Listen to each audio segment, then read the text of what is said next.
ಸಮನ್ವಯ ಹಿಂದಿ ಸ್ವಲ್ಪ ಹೇಳ್ಬೇಕು. ಸಮನ್ವಯ ಅವಿರೋಧಾಭ್ಯಾಂ ಸಂಜಾತೆ ವಸ್ತು ನಿರ್ಣಯೇ ಕಿಮ್ಮಯ ಕಾರ್ಯಮಿತ್ತೇವ ಸಾ ಅಧಿಕಾರ. ಇನ್ನು ಮೊದಲನೇ ಅಧ್ಯಾಯದಲ್ಲಿ ಭಗವಂತ ಎಲ್ಲ ಗುಣಗಳಿಂದ ಪೂರ್ಣ ಅಂತ ಹೇಳಿ, ಎರಡನೇ ಅಧ್ಯಾಯದಲ್ಲಿ ಆ ಗುಣಪರಿಪೂರ್ಣತ್ವದ ಮೇಲೆ ಶಂಕಾ ಬಂತು. ಅದನ್ನು ಪರಿಹಾರ ಮಾಡಿ ಗುಣಪರಿಪೂರ್ಣತ್ವಕ್ಕೆ ಬಂದ ವಿರೋಧವನ್ನು ಪರಿಹಾರ ಮಾಡಿ ಅವಿರೋಧಾಧ್ಯಾಯ. ಮುಂದೇನಾಯ್ತು? ವಸ್ತು ನಿರ್ಣಯ. ವಸ್ತು ನಿರ್ಣಯ ಏನಾಯ್ತು? ಗುಣಪರಿಪೂರ್ಣ ದೋಷ ದೂರತ್ವ. ಈ ಪರಮಾತ್ಮ ಎಲ್ಲ ಸದ್ಗುಣಗಳಿಂದ ಪೂರ್ಣ ಜ್ಞಾನ, ಯಾವ ದೋಷಗಳಿಂದ ದೂರ. ಇದು ವಸ್ತು ನಿರ್ಣಯ. ನಿರ್ಣಯ ಆದ್ಮೇಲೆ ನಾ ಏನು ಮಾಡಬೇಕು? ಕಿಮ್ಮಯ ಅಂತ. ಅದು ಯಾರಿಗೆ? ಅಧಿಕಾರಿ ಇಚ್ಛಾ ಉಂಟು, ಅನಧಿಕಾರಿಗಳಿಗೆ ನನಗೆ ಅಧಿಕಾರಿಣ ಕಿಮ್ಮಯ ಕಾರ್ಯಂ ಇತ್ಯೇವ ಸಾ ಬುದ್ಧಿ. ನಾ ಇನ್ನೇನು ಮಾಡಬೇಕು? ತತ್ರ ಭಕ್ತಿ ವಿಧ. ಹಾಗಾದರೆ ಅಲ್ಲಿ ಭಕ್ತಿ ಮಾಡು, ಅಲ್ಲಿ ಭಗವದ್ಭಕ್ತಿ ಮಾಡು. ಭಗವದ್ಭಕ್ತಿ ಗಟ್ಟಿ ಬೆಳಿಬೇಕು. ಏನು ಮಾಡಬೇಕು? ಅಭಕ್ತ ಅನರ್ಥ ಸಂತತೋ ಉದ್ದಾಯ. ಭಕ್ತಿಯನ್ನು ಮಾಡದೆ ಸಂಸಾರದ ಪದಾರ್ಥಗಳಲ್ಲೇನೆ ಆಸಕ್ತಿ ಮಾಡಿದರೆ ಅನರ್ಥ ಆಗ್ತದೆ. ಭಗವದ್ಭಕ್ತಿ ಬಿಟ್ಟು ಅನಿತ್ಯವಾದ ಸಂಸಾರದಲ್ಲಿ ಹೆಚ್ಚು ನೀವು ತಲೆ ಓಡಿಸಿದ್ರೆ ಇಲ್ಲಿಯ ಸಮಸ್ಯೆಗಳಿಂದ ನಮ್ಮ ತಲೆ ಕೆಟ್ಟು. ಅದಕ್ಕೆ ದೇವರಲ್ಲಿ ಮಾಡುವ ಪರಮ ಭಕ್ತಿ ನಿಮ್ಮ ಸಾಧನಕ್ಕೆ ಉಪಯೋಗ ಬರುತ್ತೆ. ಅದಕ್ಕೇನು ಮಾಡಿದರು? ಸಾಧನಾಧ್ಯಾಯದೊಳಗೆ ಮೊದಲನೇ ಸಾಧನೆ ಯಾವುದಪ್ಪ? ವೈರಾಗ್ಯ. ಈ ಎಲ್ಲ ಜಗತ್ತು ಅನಿತ್ಯ ಅಸಾರದ. ನಾ ಇದರ ಮೇಲೆ ಬಹಳ ಡಿಪೆಂಡ್ ಆಗಬಾರ್ದು. ಎಷ್ಟು ಬೇಕೋ ಅಷ್ಟೇ. ಕಾಮಾಪೂರ್ತಿ ಮಾಮ ಅಂತ ಅಷ್ಟೇ. ಹೆಂಡತಿ, ಮಕ್ಕಳು, ಮನೆ, ಸಂಸಾರ ಇದೆಲ್ಲ ನಾವು ದೃಷ್ಟಾಂತ ಕೊಡ್ತಿರ್ತೀವಿ ಭಾಳ. ನೀವು ಯಾರೋ ಒಬ್ಬ ನಿಮ್ಮ ಪುಣ್ಯಾತ್ಮರು, ನೀವೇ ಫಸ್ಟ್ ಕ್ಲಾಸ್ AC ನೀವು ಟಿಕೆಟ್ ಬುಕ್ ಮಾಡಿರ್ತಾರೆ, ಅದೆಲ್ಲ ಅನುಕೂಲ ಇರ್ತದೆ ಸಾಕಷ್ಟು. ಏನು ಭಾಳ ಮನೆಗಿಂತಲೂ ಚಲೋ ಅದ ಅಂತ ತಿಳ್ಕೊಂಡು ನಾನೇ ಪರ್ಮನೆಂಟ್ ಕೂತ್ರೆ ಅವ್ರು TC ಬರ್ತಾನೆ, ಇಳಿತೀರ ನಾ ಹೇಳಿಸ್ತೀನಿ. ಇಲ್ರಿ ಸ್ವಲ್ಪ ಇದೆಲ್ಲ AC ಅದ, ಗಾಡಿ ಅದ, ಇದು ಅದೆಲ್ಲ ಅದಕ್ಕೆ ನಿಂದು ಟಿಕೆಟ್ ಅದು ಇಷ್ಟೇ ಅದ, ಸ್ಟೇಷನ್ ಹೇಳಿ ಈ ಸಂಸಾರ ಇದು AC ಡಬ್ಬಿ ಇದ್ದಂಗೆ. ಕೆಲವು ಸಾಮಾನ್ಯ ಡಬ್ಬಿನೂ ಇದು. ನಮ್ಗೆ ಕ್ಯಾರೆ ಓದ್ಕೊಳ್ಳಿ, ನಾವು ಕೆಳಗೆ ಇಳಿಯಬೇಕು. ಇದು ನಾನೇ ಕಟ್ಸಿದ್ದೆ ಮನೆ, ನಾನೇ ಇದು ಮಾಡಿದ್ದೆ. ಏನು ನೀವು ಮಾಡಿದ್ರು ಇಲ್ಲಿ ತೊಗೊಂಡೇ ಮಾಡಿದ್ದೆ.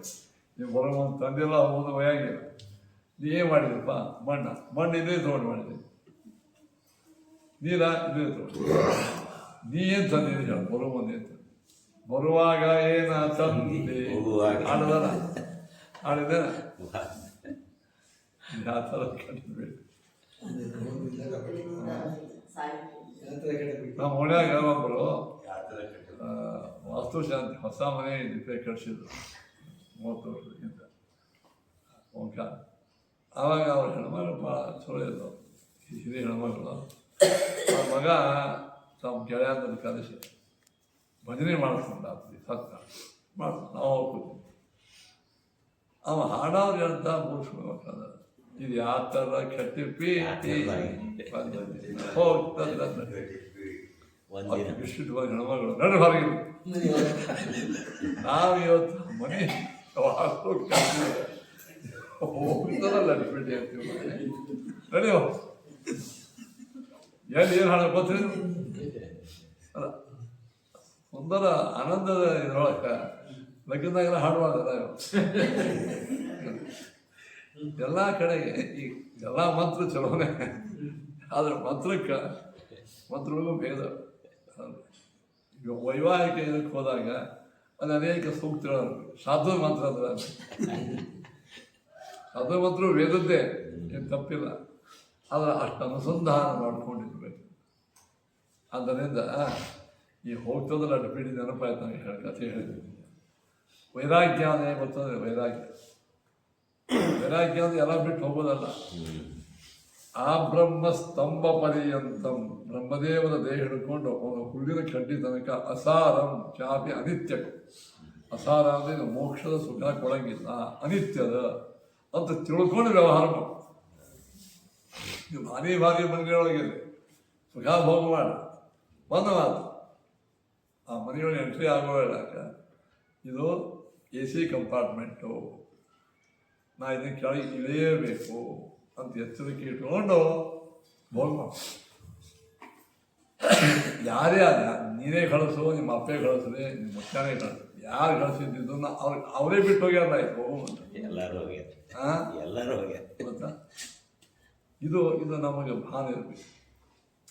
ಪದ್ಮಪತ್ರ ಮಹಾಭಾರತ ಒಳಗೆ ಧರ್ಮರಾಜಿಗೆ ಯಕ್ಷ ಪ್ರಶ್ನೆ ಮಾಡ್ತಾರೆ, ಏನು ಬಾ ಧರ್ಮರಾಜ, ನೀನು ನಾನು ಅನೇಕ ಪ್ರಶ್ನೆಗೆ ಉತ್ತರ ಕೊಟ್ಟಿದ್ದೀವಿ, ಓಕೆ. ಇನ್ನೊಂದು ಪ್ರಶ್ನೆ ಹೇಳ್ತೀಯ, ಜಗತ್ತಿನೊಳಗೆ ವಂಡರ್ಫುಲ್ ಯಾವುದು, ಅತಿ ಆಶ್ಚರ್ಯಕರವಾದಂಥ ಘಟನಾ ಯಾವುದು ಹೇಳ, ಅತಿ ಆಶ್ಚರ್ಯಕರವಾದ ಹೇಳ, ವಿಚಾರ ಮಾಡಿ.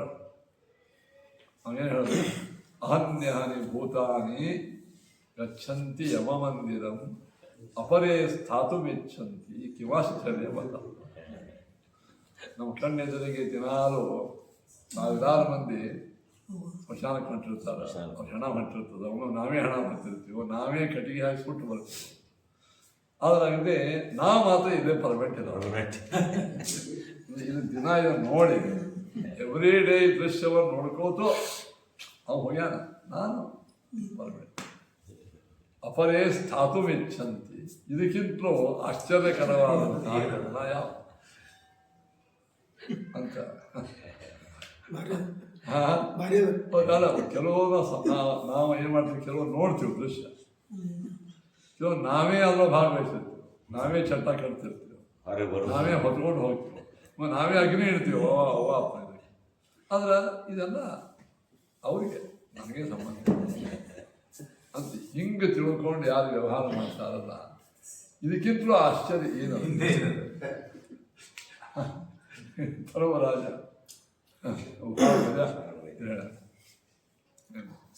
ಮಹಾಭಾರತ ತನಕ ನಿಮಗೆ ಗೊತ್ತದಲ್ಲ, ಒಬ್ಬ ಜ್ಞಾನ ಪ್ರಾಣ ಬಂದ, ನನ್ನ ಮಗನ ಮುಂಜಿ ಮಾಡಬೇಕಾಗಿದೆ, ದಾನ ಕೊಡು. ಅದಕ್ಕೆ ಧರ್ಮರಾಜ ಕೇಳ್ಬೋದು, ಈಗ ರಾತ್ರಿ ಆಗಿದಪ್ಪ, ನಾಳೆ ಮುಂಜಾನೆ ಭೀಮನ ಕಳೆಬೋದು. ಭೀಮ್ ತತ್ಕ್ಷಣ ಕೈಯಾಗಿದ್ದು ಹಂಗಾದ ಯಾರು ಕಳೆದ ಕೊಟ್ಟು ನೀವು ದಾನ ಕಥೆ ಭಾಷೆ ಇರ್ತಾವ, ದಾನ ಯುದ್ಧದ ಕೊಟ್ಟು ಭೀಮ್ ಏನು ಮಾಡಿದ, ರಾತ್ರಿ ಹಂಗಾಗಿತ್ತು. ಅಲ್ಲಿ ಎರಡು ನಗಾರಿ ಇತ್ತು, ಸಂತೋಷದ ನಗಾರಿ, ದುಃಖದ ನಗಾರಿ. ಸಂತೋಷ ನಗಾರಿ ಹೊರಗೆ ಡಾಬ್ ಡಾಬ್ ಡಾಬ್ ಡಾಬ್ ಉದಾಹರಣೆ ಸಂತೋಷ ಎಲ್ಲರೂ ಬಂದ್ರೆ ಏನಾಗಿದೆ, ನಮ್ಮ ಅಣ್ಣಗ ನಾಳಿನ ತನಕ ಬದುಕ್ತಿರೋ ಅಂತ ವಿಶ್ವಾಸ ಹೊಟ್ಟೆ ಇಲ್ಲ, ಸಾಕು ಅಷ್ಟು ಗ್ಯಾರಂಟಿ ಅದು. ಅದು ನಮ್ಮ ಅಣ್ಣ ಗ್ಯಾರಂಟಿ ಅದ. ಇಂಥ ಗ್ಯಾರಂಟಿ ಮನುಷ್ಯ ನಮ್ಮ ಮನ್ಯಾಗ ಇದ್ದಾನಂದ್ರೆ ಇದಿದೆ ಹೆಚ್ಚಿನ ಸಂತೋಷ ಅಂತ ಆಸ್ಪತ್ರೆ ಹೇಳ್ತಾರೆ. ಇದೆಲ್ಲ ನೋಡಿದರೆ ವೈರಾಗ್ಯ ಏನದಲ್ಲ ನಮ್ಮ ಮೊದಲನೇ ಪಾದ, ಅದೇ ವೈರಾಗ್ಯ ಮಾಡಿ ಅಂತ ಹೇಳಿದ್ರು. ವೈರಾಗ್ಯ ಹುಟ್ಟಬೇಕಾದ್ರೆ ಈ ವಸ್ತು ಅನಿತ್ಯ ಅಂತ ಬರ್ತಾರೆ. ಸರಿ, ಹಾಗಾದ್ರೆ ಮರಣ ಹೊಂದಿದ ಮೇಲೆ ಹೆಂಗೆ ಹೋಗ್ತಾನೆ, ಹೆಂಗೆ ಬರ್ತಾನೆ, ಹೆಂಗೆ ಇರ್ತಾನೆ, ಇವು ಮೂರೂ ದೃಶ್ಯ ತೋರಿಸ್ಬಿಟ್ರೆ ನೀವೇನು ಮಾಡ್ತೀರಿ, ಬೇಡ. ವೈರಾಗ್ಯ ಹುಟ್ಟು ಹಂಗೆ ಮಾಡ್ಯಾರ. ಅಸಾರ ಸಂಸಾರ ಅಸಾರೇ ಕೆಲಸ, ಹೋಗುವಂದಷ್ಟು ಕಷ್ಟಪಟ್ಟು ಹೋಗ್ತಾನೆ, ಪ್ರಾಣವನ್ನು ಬಿಡುವುದ ಹೋಗ್ತಾನೆ. ಅದೇ ಒಳಗೆ ಎಷ್ಟಿದೆ ಏಳು ಪ್ರಾಣದಾಗ ಮತ್ತು ಬರುವೇಳ ಒಂದು ಬಂದ ಗರ್ಭವಾಸ ಒಳಗೆ ಹಾಕಿದ್ದ. ಇಲ್ಲಿ ಅಂಕ ನಮಗೆ ಬರ್ತದೆ, ಇದು ಭಾಳ ಅಂತ ಹೇಳಿ ಇದೆಲ್ಲ ನೋಡಿದ್ರೆ ಇದು ಅನಿತ್ಯ ಅಸಾರ. ನೋಡ್ರಿ ಎಷ್ಟು ಮಜಾ. ಇದು ಬಿಡ್ಲಿಕ್ಕೆ ಯೋಗ್ಯ ಅಂದಾಕ್ಷಣವೇನೆ ಅವೇಳಾಗಿ ಬಿಡಬಾರ್ದು. ಇದು ಈ ಉತ್ತಮ ಬಾಳೆಯಲ್ಲಿ ತಿಪ್ಪಾಗೆ ಒಗಿತಾರೆ ಅಂತ ಹಗಲಾಗೆ ಹೋಗಿದ್ರೆ ಬಾಳೆಯಲ್ಲಿ ಹಗಲುಗಳು ಒಗಿಬಾರ್ದು. ಹಾಕಿದ ಶಿಸ್ತೋದಕ್ಕೆ ನೀರಿಗೆ ಬಜ್ಜಿ ಮಂಡಲ ಮಾಡಿ ಬಂದು ಅನ್ನ ಸಾರ ಎಲ್ಲ ಶಿಸ್ತು ಊಟ ಮಾಡಿದ ಮ್ಯಾಲ ಹಾಗೆ ಸಂಸಾರಗಳ ಬಂದಾಕ್ಷಣವೇನೆ ವೈರಾಗಿ ಬರಲ್ಲ. ಬಂದಾಕ್ಷಣ ತಿರಸ್ಕಾರ ಮಾಡಲ್ಲ. ಹೆಂಡತಿ, ಮಕ್ಕಳು, ಮನೆ ತಿರಸ್ಕಾರ ಮಾಡಲ್ಲ. ಕರ್ತವ್ಯ ಬಾಳೆಯಲ್ಲಿ ತಕ್ಷಣ ತಿರಸ್ಕಾರ ಮಾಡಿದ್ರೆ ಊಟ ಆಗ್ತಾನೆ. ಬಾಳೆಯಲ್ಲಿ ಹಾಕಿದ್ರು ಕೂಡ ಹೋಗಿತಾರೆ. ಇನ್ನೊಂದು ತಾಸ ಹೋಗಿಲ್ಲ, ಹೀಗೆ ಹೋಗೋದು ಬಿಟ್ರಾಯ್ತು. ಇಲ್ಲ, ಅದು ಕೆಲಸ, ಬಂದದ್ದು ಕೆಲಸ. ಆ ಕೆಲಸ ಇದು ಬಂತು. ಸಂಸಾರ, ಹೆಂಡತಿ, ಮಕ್ಕಳು, ಮಿತ್ರರು, ಭಕ್ತರು, ಪಾಠ, ಪ್ರವಚನ, ಸಾಧನ ಇವೆಲ್ಲ ಆದ ಮೇಲೆ ಇನ್ನು ಅದನ್ನು ಎಲ್ಲಿ ಇಟ್ಟರೆ ಹುಳ ಯಾವ್ದಾದ್ರು ಕೂಸು ಹೆಂಗೆ ಸಾಯ್ತು ನೋಡಬೇಕಂತ. ಹುಟ್ಟಿದ ಕೂಸು ಸಾಯ್ತಿದ್ದೆಲ್ಲ ಅವರು ಗಂಡು ಮಕ್ಕಳು ಸಾತು. ಅವರೊಮ್ಮೆ ಅವರು ನಿಷ್ಠಾವಂತರು. ಇದೇ ಧನುರ್ಮಾಸನಾಗ 42 ಜಪ ಮಾಡಿ ಆ ಕೂಸು ಹೆಂಗೆ ಸಾಯ್ತು ನೋಡ್ತು ಅಂತೇಳಿ ಮನಪ್ರಭಾ ನೀರಿನಿಂದ ಹನುಮಂತರು ಇದು ಮಾಡಿ ಹೆಂಡತಿ ಕೈ ಕೊಡ್ತಿದ್ರು. ಇದನ್ನು ಕೂಸಿಗೆ ಹಾಕಿ ಹೆಂಗೆ ಸಾಯ್ತು. ಆಮೇಲೆ ಮತ್ತು ದುರ್ಬಲ ಹಾಕೋದು ಹೋಗಿ ಕಡೆಗೆ ಶ್ವಾಸೋಚ್ಛ್ವಾಸ ಹೋಗೋ ಪ್ರಸಂಗ. ತಾಯಿ ಹೆಂಗೆ ಹೋಯ್ತಾ ನೋಡ್ತಾ ಯಮನ್ ಅಂತ ಹೇಳಿ ತೊಳಿವನ ಇದು ತೊಳಿನಾಗ ಕೂಸಿದಾಗ ಯಮದೂತರು ಬರಲಿಕ್ಕೆ ಅಂಜಿಕೆ ಯಾದವಾಗ ಹಿಡ್ಕೊಂಡಾಗ ಯಮದೂತರು ಹೊರಗೆ ನಿಂತಿದ್ರು. ವೇದೇಶ ತೀರ್ಥರು ಬಂದ. ಯಾಕೆ ಯಮದೂತ ಯಾಕೆ ಬಂದ? ಇಲ್ಲ ಕೂಸಿನ ವೈರ್ಯ ಯಾದವಾರ ಹಾಕೊಂಡು ಕೂತಾರೆ ತಳಿವ್ಯಾರ. ಅವ್ರ ಕೈಯಿಂದ ವೈದಿಕ ಅಷ್ಟಿತ್ತು. ಅವಾಗ ಕಡಾಗಿ ಸಾಪಡ ಕೇಳಿತ್ತು. ಅಲ್ಲೋ ಯಾದಪ್ಪ, ಭಾಗವತ ಪ್ರವಚನ ಮಾಡೋರಿಗೆ ಇಷ್ಟು ಮೋಹವೇ? ಪಾಪ ವೈಷ್ಣವರು ಇಲ್ಲ ಅವರು ಕಾಯಿಸ್ಬೇಡ, ಬಿಟ್ಬಿಡು. ಆಯ್ತು ಗುರುಗಳೇ ಕೆಳಗೆ ಹಾಕಿ ನಮಸ್ಕಾರ ಮಾಡಿದ್ರು. ಅವ್ರ ವೈ ಈಗ ಹೇಳ್ತಾರೆ ತಾತ್ಪರ್ಯ ಇದು ಅನಿತ್ಯ ಅಸಾರ ಎಂಬುವಂಥದ್ದು ಒಂದೇ ಪಾದ. ಈ ವೈರಾಗ್ಯದ ಭಕ್ತಿ ದಾಢ್ಯ. ಹಾಗಾದ್ರೆ ಇದೆಲ್ಲ ಅನಿತ್ಯ. ನಿತ್ಯ ವಸ್ತು ಯಾವುದು? ಪರಮ, ಅವನ ಗುಣಗಳು, ಅವನ ವಿಶಿಷ್ಟವಾದಂಥದ್ದು ಅದು ಭಕ್ತಿ. ವೈರಾಗ್ಯದೋ ಭಕ್ತಿ ದಾಢ್ಯ. ಮೊದಲು ಭಕ್ತಿ ಇದ್ದೇ ಇರ್ತದೆ ನಿಮಗೆ. ಭಕ್ತಿ ದಾಢ್ಯ ಖರೆ. ಭಕ್ತಿ ದಾಢ್ಯ ಅಂದರೆ ತೇನೋ ಉಪಾಸನ ಅದು ಮೂರನೇ ಪಾದ. ಇಬ್ಬರು ಮೂರನೇ ಪಾದ. ಅಲ್ಲ, ಅಭಕ್ತರಿಗೆ ಅನರ್ಥ ಸಂತತಿ ಅಂತ ಅದೇನು ಯಾವ ಇದರಿಂದ ಹೇಳ್ಯಾರ? ಅಭಕ್ತರಂದ್ರೆ ಭಕ್ತಿ ಮಾಡ್ಲಾರ್ದವ್ರು. ಭಕ್ತಿ ಮಾಡದೆ ಇದ್ದು ಬರೇ ಜಗತ್ತಿನ ಆಸಕ್ತಿ. ಅನರ್ಥ ಸಂತತಿ ಅಂದ್ರೆ ಅದೇ ಶೋಕ, ತಾಪ, ಅನರ್ಥ ಸಂತತಿ. ಅದು ಹೇಳ್ಯ, ಅದು ಆ್ಯಕ್ಚುಲಿ ಅದು ಇದ್ರೊಳಗೆ ಹೇಳ್ಯಾರಂತ ಭಾಗವತ ಹೇಳ ಆ ವೈರಾಗ್ಯ ಪಾದ. ಮತ್ತು ಇದು ನೀವು ಓದಿಲ್ಲ ಮೊದಲನೇ ಇದ್ರೊಳಗೆ ಎಷ್ಟು ಕಷ್ಟಪಡ್ತಾನೆ ಹೋಗ್ತಾನೆ. ಅದು ವಿಸ್ತಾರ ಮಹಾಭಾರತ ಬರ್ತದೆ. ಅದೇ ವಿಸ್ತಾರ ಅಲ್ಲಿ ಅಭಕ್ತರು ದುಃಖ ಬರ್ತಾರೆ. ಭಕ್ತಿ ಇದ್ದವಾಗ ದುಃಖ ಹೇಳಿದೆ ಹೇಳಿ. ಭಕ್ತಿದಾರ ನೋಡಿ, ಭಕ್ತಿದಾರ್ಢ್ಯಾಯ ಅನರ್ಥ ಸಂತತೋ ಉಕ್ತಾಯ ಅಲ್ಲನ್ಮಯ. ಭಕ್ತಿದಾರ್ಢ್ಯಕ್ಕಾಗಿ ಈಗ ಹುಡುಗ ಚಟ ಇರ್ತದೆ, ಸರಿ ಬಿಡ್ತಾರೆ. ಅದು ಅನರ್ಥವನ್ನು ಹೇಳಿ ಬಿಡಿಸ್ತಾರೆ. ಇಲ್ಲ ಕಂಬಾಗ್ತಿರ್ತಾರೆ, ಸರಿ ಬಿಡ್ತಾರೆ. ಅದರ ಅನರ್ಥವನ್ನು ಡಾಕ್ಟರ್ ಹೇಳ್ತಾರೆ. ಯಾಕೆ? ಪ್ರಕೃತಿ ಕೆಲ್ಸಪ್ಪ. ಇಷ್ಟು ಹೇಳಿ ನೀ ಪುನಃ ನಿನ್ನ ಏನು ನಿಜವಾದ ಆರೋಗ್ಯದ ಅದು ಮಾಡುವಂಥ ಹಾಗೆ ಪ್ರೋಕ್ತೆ ಅಶೇಷ ಗುಣೋಚ್ಚಯೇ ವಕ್ತವ್ಯ. ಅಶೇಷ ಗುಣೋಚ್ಚಯೇ ಪ್ರೋಕ್ತೆ ಸತಿ. ಮತ್ತು ಎಲ್ಲ ಗುಣಗಳನ್ನು ಹೇಳಿದ ಮೇಲೆ ವಕ್ತವ್ಯೋಪಾಸನ ನಿತ್ಯಂ ಕರ್ತವ್ಯೇತ್ಯಾದನೇನ. ಇಂಥ ಪರಮಾತ್ಮನ ಉಪಾಸನೆಯನ್ನು ನಾವು ಯಾವಾಗಲೂ ಮಾಡಬೇಕು. ಆಯ್ತು. ಉಪಾಸನ ಅಂದ್ರೆ ಮಾಡಲಿಕ್ಕಾಯ. ಉಪಾಸನ ಅಂದ್ರೆ ಏನು ಹೇಳಿದ್ರೆ ಸೋಪಾಸನ ಚದ್ವಿವಿಧ ಶಾಸ್ತ್ರಾಭ್ಯಾಸ ಸ್ವರೂಪಿಣಿ ಧ್ಯಾನ ರೂಪಾ ಪರಾಚೈವ ತದಂಗಂ ಧಾರಣಾದಿಕಂ. ಸಾ ಉಪಾಸನ ದ್ವಿವಿಧ. ಆ ಉಪಾಸನ ಎರಡು ಪ್ರಕಾರ. ಏನು? ಮೊದಲನೇದು ಯಾವುದು? ಧ್ಯಾನ ರೂಪ ಪರ. ಧ್ಯಾನ ರೂಪ ಧ್ಯಾನ ಮಾಡು. ದೇವರ ಧ್ಯಾನ ಒಂದೇ ಕಡೆ ಕೂತ್ಕೊಂಡು ಒಂದೇ ಆಸನದಾಗ ಕೂತ್ಕೊಂಡು ಈ ಗಾಯತ್ರಿ ಮಂತ್ರ ಮಾಡ್ತೀವಿ, ಕೃಷ್ಣ ಧ್ಯಾನ ಮಾಡ್ತೀವಿ. ಧ್ಯಾನ ರೂಪ ಪರ. ಇನ್ನೊಂದು ಶಾಸ್ತ್ರಾಭ್ಯಾಸ ಸ್ವರೂಪಿಣಿ. ಸರಿ, ಮೊದಲನೇದ್ದು ಶಾಸ್ತ್ರಾಭ್ಯಾಸ ಸ್ವರೂಪಿಣಿ ಉಪಾಸನ, ಎರಡನೇದ್ದು ಧ್ಯಾನ. ಶಾಸ್ತ್ರಾಭ್ಯಾಸವನ್ನು ಏನು ಮಾಡಿಕೊಳ್ತಿದ್ದೆ, ಇದು ಉಪಾಸನ. ನೀವು ದಿನಾಲು ಕಷ್ಟಪಟ್ಟು ಮುಂಜಾನೆ ಏನು ಇದು ಬಂದು ಶಾಸ್ತ್ರಾಭ್ಯಾಸ ಮಾಡ್ತೀವಿ. ಶಾಸ್ತ್ರಾಭ್ಯಾಸ ಅನೇಕ ಥರ. ಇನ್ನು ದಿವಸಕ್ಕೆ ಮುಂಜಾನೆ ಬಂದು ಕೇಳಿ, ಪ್ರಶ್ನೆ ಕೇಳಿ ತಿಳ್ಕೊಂಡು. ಇನ್ನೊಂದು ವಿದ್ಯಾಪೀಠ ಒಳಗೆ ಗುರು ಶುಶ್ರೂಷ ಮಾಡಿ ಅಖಂಡವಾಗಿ ಏನು ಹೇಳ್ತಾರೆ ಕೇಳಿ, ಅವ್ರು ಸೇವಾ ಮಾಡಿ, ಶುಶ್ರೂಷ ಮಾಡಿ, ಶಾಸ್ತ್ರಾಭ್ಯಾಸ ಮಾಡಿ, ಪಂಡಿತರಾಗಿ ಪುನಃ ಬಂದು ಪಾಠ ಪ್ರವಚನ ಮಾಡೋದು. ದಿನ ನೋಡು, ಶಾಸ್ತ್ರದ ಸಂತತ ಚಿಂತನ ಅವಮರ್ಶನೇನೆ ಏನು ಹೇಳಿ ಉಪಾಸನ. ಇದು ಉಪಾಸನೆ. ಇದು ಈಗ ನೀವು ಈಗ ಸದ್ಯ ಮಾಡ್ತಾ ಇದ್ರೆ ಉಪಾಸನೆ. ಭಗವಂತನ ಗುಣ ಸ್ವರೂಪ ತಿಳ್ಕೊತಿರ್ತಾರೆ, ಉಪಾಸನ. ಇದು ಉಪಾಸನ ಒಂದು ಭಾಗ. ಎರಡನೇದು, ಇಲ್ಲಿ ನೀವು ಗಟ್ಟಿ ಆದ್ಮೇಲೆ ಆ ಭಗವಂತನ ಚಿಂತನೆ ಮಾಡ್ತಿರಲ್ಲ. ಚಿಂತನೆ ಒಳಗೆ ಮೂರು ಬರ್ತಾವೆ. ಅವನು ರೂಪ ಚಿಂತನ, ಗುಣಚಿಂತನ, ಕ್ರಿಯಾಶೀಲ. ರೂಪ ಚಿಂತನ ಅಂದ್ರೆ ನಿಮ್ಮ ತಿಳಿಗೆ ನಿಮಗೆ ಅತ್ಯಂತ ಬೇಕಾದ ಮುದ್ದು ಕೂಸು ಮನೆ ಒಳಗೆ ಬಂದವು. ಒಂದು 2 ತಿಂಗಳ ಜೋಡಿ ಇದ್ದಿದ್ದು. ಆ ಕೂಸಿನ ಮುದ್ದು ಮುಖ ನಗುವುದು, ಇದು ಮಾಡೋದು. ಆ ಕೂಸು ಊರಿಗೆ ಹೋಗ್ತದೆ. ಅವ್ರಿಗೆ ಕಣ್ಣು ಮುಚ್ಚಿದಾಗ ಕೂಸೆ ಮುಂದೆ ಬರ್ತದೆ, ಅದ್ರ ಮುದ್ದು ಮುಖ. ಎರಡನೇದು ಅದು ಓಡಾಡಿದ್ದು ಕ್ರಿಯೆ, ಓಡಾಡಿದ್ದು ಅಪ್ಪ ಅಣ್ಣ ಇದು ಮಾಡಿದ್ದು ಕ್ರಿಯೆ. ಅದರ ಗುಣ ಅಂದ್ರೆ ಸೌಂದರ್ಯ, ಅದರ ಕಣ್ಣು, ಅದರ ಮೂಗು, ಅದರ ಬಣ್ಣ, ಅದರ ರೂಪ. ರೂಪ, ಗುಣ ಮತ್ತು ಕ್ರಿಯೆ. ರೂಪ ಚಿಂತನೆ ಸಂಕುಚಿತ ಆಗ್ತದೆ. ರೂಪ ಯಾವುದೇ ಒಂದು ರೂಪ ಪರ್ಮನೆಂಟ್ ಆಗಿಬಿಡ್ತದೆ. ಅದು ಸಂಕುಚಿತ ಆಗಿ ವೈಶಾಲ್ಯತೆ ಬರಲಿಕ್ಕಿಲ್ಲ ಮನಸ್ಸು. ಅದೇ ಅಲ್ಲಿ ಈ ಪ್ರಶ್ನೆ ಗುಣ ಅದರ ಗೊತ್ತಾದ ಏನಂತ ಕೇಳಿದ್ರೆ, ಮನುಷ್ಯ ಅವ ಅಲ್ಲಲ್ಲ ಅಧಿಕಾರಿಗಳಲ್ಲಿ ಭೇದವೇ ಅದ.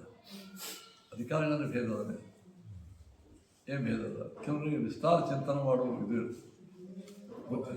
ಗುಣ ಚಿಂತನೆಯಿಂದ ವಿಸ್ತಾರ ಆರಂಭದಲ್ಲಿ ಎಲ್ಲರಿಗೂ ಇರಂಗಿಲ್ಲ. ನಮ್ಮಲ್ಲಿ ಹೇಳಲ್ಲ ಸತ್ಯ ಜ್ಞಾನ. ನಮ್ಮಲ್ಲಿ ಸತ್ಯ ಅಂದರೆ ಏನು, ಜ್ಞಾನ ಅಂದರೆ ಏನು. ಒಮ್ಮೆ ಅನ್ಸೋಣ ಅದಕ್ಕೆ ಸತ್ಯ ಜ್ಞಾನ ಸ್ವರೂಪಗಳು ಸುಂದರ ಸೌಂದರ್ಯ ಅಂತ ಒಂದು ಇದೆ ದೇವ್ರ ಗುಣ. ಆ ಸೌಂದರ್ಯ ನೋಡ್ಬೇಕು, ನಾವು ಕಣ್ಣಿನ ನೋಡ್ಬೇಕು. ಸೌಂದರ್ಯ ಕಾಣೋದೇ ಕಣ್ಣಿನಿಂದ. ಕಾರಣ ಒಂದು ನಾನು ನೋಡಿದ ರೂಪ ಇಷ್ಟೇ ಅಲ್ಲ, ಇಷ್ಟೇ ಅಲ್ಲ, ಅದು ಬೇಕು, ಅದು ಬೇಕು, ಇಷ್ಟೇ ಅದು ಬೇಕೇ ಬೇಕು. ಈಗ ನಾನು ಎದೆ ಒಳಗೆ ಹಾಕಿದ ಅನ್ನ ಇಷ್ಟೇ ಅಲ್ಲ, ಇನ್ನೂ 1000 ಮಂದಿ ಅನ್ನದ ಒಳಗದ. ನನ್ನ ದೇಹ ಎಷ್ಟು ಬೇಕಷ್ಟು. ಭಗವಂತನ ರೂಪ ಅನಂತ. ಆದರೆ ಅನಂತ ರೂಪದ ನಮಗೆಲ್ಲವೂ ಅದನ್ನು ಗ್ರಹಣ ಮಾಡಲಿಕ್ಕೆ ಆಗೋದು. ಅದಕ್ಕೆ ರೂಪಚಿಂತನೆ ಕಾರಣ ಇದೆ. ನೀವು ಒಮ್ಮೆ ನೋಡಿ, ಆರಂಭದಲ್ಲೇ ನಿಮಗೆ ವಿಶ್ವರೂಪ ಚಿಂತನೆ ಮಾಡಲಿಕ್ಕೆ ಆಗಲ್ಲ. ದೇವ್ರ ಆಕಾರಕ್ಕೆ ದೇವರಿಗೆ ಅದನ್ನು ಒಪ್ಪಿದೆ. ಆ ಆಕಾರ ದೇವರಿಗೆ ಹೆಂಗದ? ವಿಶ್ವರೂಪನೂ ಅದ, ಸಾಮಾನ್ಯ ರೂಪನೂ. ನಿಮ್ಮ ಇದ್ರ ಪ್ರಕಾರವಾಗಿ ಮಾಡಬೇಕು. ಆದ್ರೆ ಒಂದು ಚಿಂತನೆ ಮಾಡಿದ ರೂಪ ಇಷ್ಟೇ ದೇವ್ರ ರೂಪ. ಅದು ರೂಪ ಚಿಂತನೆ ಅಂದ್ರೆ ಪ್ರತೀಕ ಚಿಂತನೆ ಚಾಲು. ಹೌದು, ಪ್ರತೀಕ. ಒಂದು ಪ್ರತೀಕ ಪ್ರತೀಕೇನ ಸಾವಮ ಅಂತ ಒಂದು ಸೂತ್ರ. ಪ್ರತೀಕ ಅರ್ಥ ಏನು? ಅದೇ ಒಂದೇ ಪ್ರತೀಕನೇ. ಪ್ರತೀಕವೇ ಬ್ರಹ್ಮ ಅಲ್ಲ. ಪ್ರತೀಕದಲ್ಲಿ ಸೂತ್ರ ತೆಗೆದ ನೀವು. ಪ್ರತೀಕೆ ಬ್ರಹ್ಮ ದೃಷ್ಟಿ ಕಾರ್ಯ. ಪ್ರತೀಕದಲ್ಲಿ ಪರಮಾತ್ಮನ ಪ್ರತೀಕವೇ ಬ್ರಹ್ಮ ಅಲ್ಲ. ಅದರ ಅರ್ಥ ಏನಾಯ್ತು ಮತ್ತೆ? ಪ್ರತೀಕದಲ್ಲಿ ಉಪಾಸನೆ ಮಾಡೇಬೇಕು. ಯಾರಿಗೆ? ಅದಕ್ಕೆ ನಮ್ಮ ಪ್ರತಿಮಾಸು ಅಪ್ರಬುದ್ಧ. ಇನ್ನೂ ಸಾಧನ ಕ್ಷೇತ್ರದೊಳಗೆ ಯಾರು ಅಪ್ರಬುದ್ಧರಿದ್ದ ಫಸ್ಟ್ ಸ್ಟೆಪ್ ಮಾಡ. ಮುಂದೆ ನಿಮಗೆ ನೋಡ್ರಿ, ನೀವು ಹೇಳೋ ಕಾಣಿಲ್ಲೇ ಇಲ್ಲ. ನಿಮ್ಮದು ಯೋಗ್ಯತಾ ದೊಡ್ಡದಿತ್ತು ಉಪಾಸನ ಅಂದ್ರೆ ನೀವು ಪ್ರತೀಕ ಪೂಜೆ ಮಾಡಂಗೆ ತಾನೇ ಆದ್ರೆ ಪ್ರತೀಕ ಪೂಜೆ ಮಾಡೋರಿಗೆ ಬೈಬಾರ್ದು. ಈಗ ನಿಮ್ಮ ತಲೆ ಒಳಗೊಮ್ಮೆ ಎಲ್ಲ ಅಕ್ಷರಗಳು ಪೂರ್ಣ ರೆಕಾರ್ಡ್ ಆದಾಗ ನೀವು ಪಾಟಿ ಪೆನ್ನ ತಗೊಂಡು ಬರೀತೀರಿ ಇಲ್ಲ. ಆ ಈ ಯಾರಿಗೆ? ಬಿಗಿನರ್ಸ್. ಹಾಗಾದ್ರೆ ನಮಗೆಲ್ಲ ಅಕ್ಷರ ಜ್ಞಾನ ಆಗಿದೆ, ಪಾಟಿ ಆಗ್ತಂತೀರಿ ನೀವು ಅಂದ್ರೆ ನಿಮಗಲ್ಲ ನೋ ಮಾರ. ಯಾರಿಗೆ ಇನ್ನೂ ಅಕ್ಷರಗಳು ತಲೆಯೊಳಗೆ ಯಾರಿಗೆ ಮೂಡಿಲ್ಲ ಅವರಿಗೆ ಮುಳಿಸೋ ಸಲುವಾಗಿ ಈಗ ನಾನು ಅವನ್ನು ಬಳಸ್ತೀನಿ ಅದಕ್ಕೆ ಅವ್ರ ಸಲ ಅವ್ರಿಗೆ ಕೆಲಸ ನನ್ನ ಉಪಾಸನಾದೊಳಗೆ ಅಷ್ಟು ಅತ್ಯಂತ ಉನ್ನತ ಮಟ್ಟದಿತ್ತಂದ್ರೆ ನೀ ಬ್ಯಾಡ ನೀನು ಮೂರ್ತಿ ಪೂಜೆ ಯಾರು ಅಂದಾರೆ ನಮಗೂ ಅದು ಅನುಸಂಧಾನ ಬರ್ತದೆ ಆನಂದ ಆಗ್ತದೆ ಚಲೋ ಆಗ್ತದೆ ಪ್ರೀತಿ ಹುಡ್ತದೆ ದೊಡ್ಡ PhD ಮಾಡಿ ಭಾರಿ ಭಾರಿ ಡಿಗ್ರಿ ತೊಗೊಂಡಿರ್ತಾರೆ ವಿದ್ಯಾರ್ಥಿಗಳ ಮುಂದೆ ಭಾಷಣ ಮಾಡ್ತಾರೆ ಸ್ಪೀಚ್ ಮಾಡ್ತಾರೆ ಏನ್ರಿ ಸಣ್ಣ ಹುಡುಗರ ಮುಂದೆ ಹೇಳ್ತಿರಲ್ಲ ಅಂದ್ರೆ ಅವ್ರ ಸಂಬಂಧ ಹೇಳ್ತಾರೆ ಇದು ಏನು ಹೇಳಿದೆ ಭಾರಿ ಹೇಳಿದೆ ಅಲ್ಲ ಅದ್ರ ಸಂಬಂಧ ನೋಡಿದ್ರೆ ಮತ್ತು ಅದಕ್ಕೆ ಅವ್ರು ಕಲ್ತಿರ ಅದಕ್ಕಂತಲ್ಲ ವಿದ್ಯಾರ್ಥಿಗಳಿಗೆ ಉಪಯೋಗ ಆಗಲಿ ಅದಕ್ಕೆ ಯಾವಾಗಲೂ ಮೂರ್ತಿ ಪೂಜಾನು ಶಾಸ್ತ್ರೀಯನೇ ಅದು ಅವರು ಸ್ವತಂತ್ರ ಆಚಾರ್ಯ ಹೇಳಿದ್ರೆ ಪ್ರತೀಕಾನಂದ ಎಲ್ಲ ಕಡೆ ಉಪಾಸ ಪ್ರತೀಕಂ ದೇಹಮುದ್ದಿಷ್ಟ ದೇಹದಲ್ಲಿ ಮಾತು ಚಿಂತನೆ ಮಾಡೋದು ಪ್ರತೀಕ ಅವ್ರಿಗೂ ಚಿಂತನೆ ಮಾಡೋದು ನಮ್ಮ ತಾರತಮ್ಯ ಅದನ್ನೇ ಅದ ಕಾರಣ ಶಾಸ್ತ್ರಾಭ್ಯಾಸ ಸ್ವರೂಪವಂತ ಇದು ಉಪಾಸನ ಧ್ಯಾನ ರೂಪ ಪರಾಚೈವ ಇನ್ನು ಧ್ಯಾನ ರೂಪ ಅಂದೇನು ನಿಶ್ಚಿತ ತತ್ವ ತಿಳ್ಕೊಂಡದ್ದು ನಿಶ್ಚಿತ ತತ್ವ ತತ್ವವನ್ನು ಚಿಂತನೆ ಮಾಡೋದು ತತ್ವ ಆಯ್ತು ಏನು ಶಾಸ್ತ್ರಾಭ್ಯಾಸದಿಂದ ನಿಶ್ಚಿತ ತತ್ವ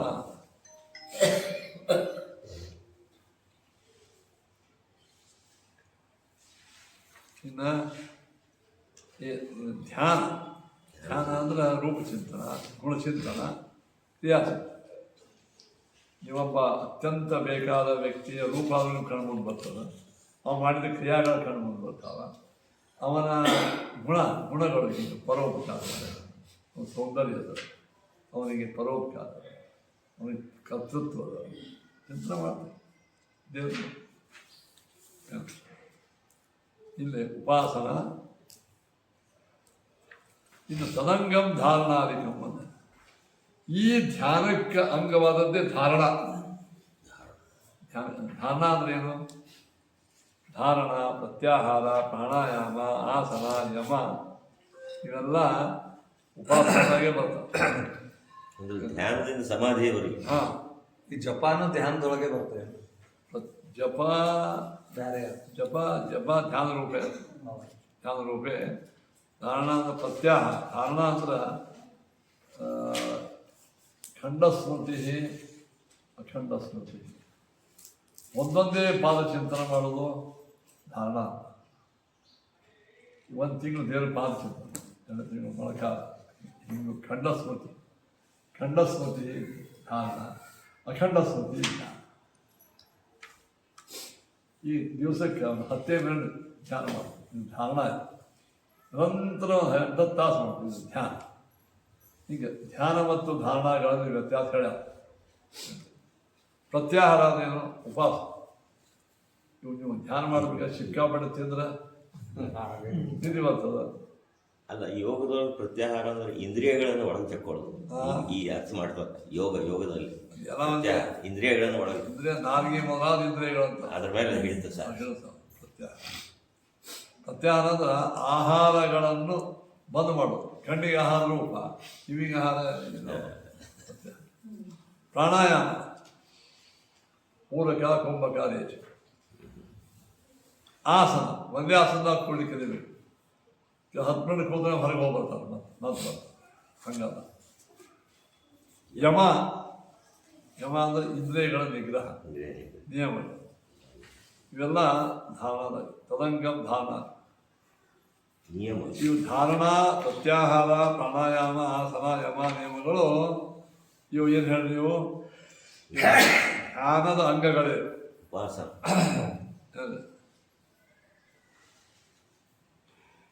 ಇವೆಲ್ಲ ಇದ್ರೆ ಧ್ಯಾನ ಸಾಧ್ಯ ಆಗ್ತದೆ ಹೌದು ಅಲ್ಲ ಇದರಿಂದ ಉಪಾಸನೆ ಮಾಡೋದು ಹಿಂಗ ಹೌದು ಅಂಗಗಳು ಆದ ಕಾರಣ ಶಾಸ್ತ್ರಾಭ್ಯಾಸ ಧ್ಯಾನ ಹೀಗೆ ಜಡರೂಪ ಉಪಾಸನವನ್ನು ಚೆನ್ನಾಗಿ ಹೇಳಿದ್ದಾರೆ ಆಹ ಉಪಾಸನಂ ಅದ್ಧೈವ ವಿಸ್ತರ ಶ್ರುತಿಪೂರ್ವಕಂ ಉಭಯಾತ್ಮಕಂ ಧ್ಯಾನ ಅಸ್ಮಿನ್ ಪಾದೆ ಬಾದರಾಯಣ ಆಹ. ಈ ಮೂರನೇ ಪಾದದೊಳಗೆ ಬಾದರಾಯಣರು ಉಭಯಾತ್ಮಕಂ ಉಪಾಸನ ಎರಡು ಥರ ಯಾವ್ದು ಹೇಳ್ರಿ? ಶಾಸ್ತ್ರಾಭ್ಯಾಸ ಧ್ಯಾನ. ಧಾರಣ ಗೀಣ ಧ್ಯಾನದ ಒಳಗಿನ ಶಾಸ್ತ್ರಾಭ್ಯಾಸ ರೂಪ ಉಪಾಸನಾ ಒಂದು, ಧ್ಯಾನ ರೂಪ ಉಪಾಸನಾ ಒಂದು. ಇದನ್ನ ಬಾದರಾಯಣ ಏನ್ರಿ ಈ ಅಸ್ಮಿನ್ ಪಾದೆ ಆಹ ಉಪಾಸನಾ ಉಭಯಾತ್ಮಕಂ ಉಪಾಸನಂ ನೋಡ್ರಿ. ಉಪಾಸನಾ ಮಾತ್ರ ಆಗ್ತಿರ್ತ. ಉಭಯಾತ್ಮಕವಾದಂತ ಯಾವ್ದು ಹೇಳ್ರಿ? ಶಾಸ್ತ್ರ ರೂಪ ಅದು ಎರಡನ್ನು ಅದ್ಧೈವ ಚೆನ್ನಾಗಿ ಹೇಳಿದ್ರು. ಹೆಂಗ ವಿಸ್ತರಾತ್ ಶ್ರುತಿಪೂರ್ವಕ ನೋಡ್ರಿ, ಶ್ರುತಿಪೂರ್ವಕ ಹೇಳ್ಯಾರ. ತಾವು ಅಷ್ಟೇ ಶ್ರುತಿ ಒಳಗೆ ಹಿಂಗೆ ಹೇಳ್ಯಾರಂತ ಶ್ರುತಿಯ ಉದಾಹರಣೆಯನ್ನು ಕೊಟ್ಟು ಚೆನ್ನಾಗಿ ಹೇಳಿದ್ದಾರೆ. ಏನು ಹೇಳ್ಯಾರ ಸಂಕ್ಷಿಪ್ತವಾಗಿ ಒಟ್ಟಾರೆ ಈ ಉಪಾಸನಾ ಪಾದಗಳು ಏನೇನು ಹೇಳ್ತಾರ ಅದನ್ನು ಸಂಗ್ರಹ ಮಾಡಿ ಹೇಳ್ಯಾರ. ನಾಳೆ